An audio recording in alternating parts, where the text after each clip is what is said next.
આજે બનાવીએ બાજરીના લોટ અને મેથીમાંથી એક નવા ટાઈપના ઢેબરા કહી શકો યા વડા કહી શકો, બટ આ થોડું હેલ્ધી વર્ઝન છે.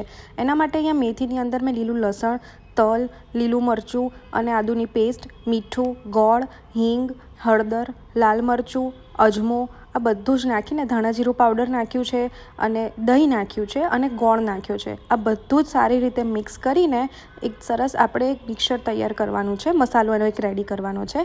પછી એની અંદર મોણ માટે થોડું તેલ એડ કરવાનું છે. અહીંયા મેં 2 ચમચી તેલ એડ કર્યું છે. પછી એની અંદર બાજરીનો લોટ એડ કરવાનો છે. આ મસાલામાં સમાય એટલી ક્વોન્ટિટીમાં બાજરીનો લોટ એડ કરવાનો છે. પછી ધીમે ધીમે પાણી એડ કરતા જઈને આપણે એક એનો લોટ બાંધવાનો છે. આપણે વડા બનાવીએ એ જ રીતે એનો લોટ બાંધવાનો છે. સરસ રીતે મસળાઈ જાય એ રીતે લોટ બાંધીને આપણે આ રીતે રાખવાનો છે. પછી એમાંથી નાના નાના લુવા લઈને આપણે રોટલાને થેપીએ એ રીતે એને થેપી લેવાના છે. થોડી મોટી સાઇઝમાં વડાથી થોડા મોટા બનાવવાના છે. વડા આપણે ડીપ ફ્રાય કરતા હોઈએ છીએ, અહીંયા આને શેલો ફ્રાય કરવાના છે. પછી એક તવી પર એને તેલ થોડું સ્પ્રેડ કરીને એની પર લગાવી દેવાનું છે, આવી રીતે મૂકી દેવાનું છે. પછી આપણે થેપલા કે ઢેબરા જેવી રીતે શેકતા હોઈએ છીએ એવી રીતે એને શેકી લેવાના છે. બંને બાજુ સરસ ક્રિસ્પી થાય ત્યાં સુધી શેકવાના છે. ધીમી ગેસની ફ્લેમ રાખવાની છે. ફાસ્ટ રાખીશું તો ઉપરથી ચડી જશે, અંદરથી કાચા રહી જશે.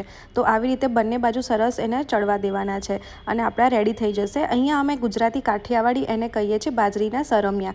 તો રેડી છે આપણા બાજરીના સરમિયા. ખાવામાં ખૂબ જ ટેસ્ટી લાગે છે.